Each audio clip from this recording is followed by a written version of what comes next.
Sala ya Baba yetu uliye mbinguni inasema, Our Lord's Prayer says, Baba yetu uliye mbinguni. Our Father in heaven. Kujua tu ni baba, knowing He's a Father, ni kuanza kumshukuru yeye. Starting thanking Him. Kwanza, first, wewe kuwa na hadhi, you having the word ya kumuita Mungu Baba, of calling God Father.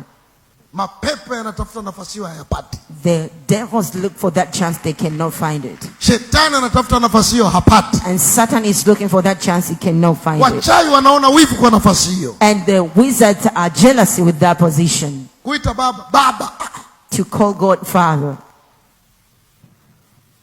Mapepo yanatetemeka. The devils are trembling. Shetani anatamani nafasi. Satan is desiring the position. Dunia inatekesika. The world is shaken. Eti wewe una nafasi, and you have a chance, ya kusema Baba yetu, of saying our Father.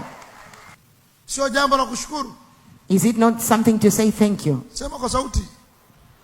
Sio jambo la kushukuru. Is it not something to say thank you? Bila kushukuru na kutetemeka. It's something to say thank you and eti wewe that you unamuita Mungu, are calling God, Muumbaji, the Creator, eti Baba, Father.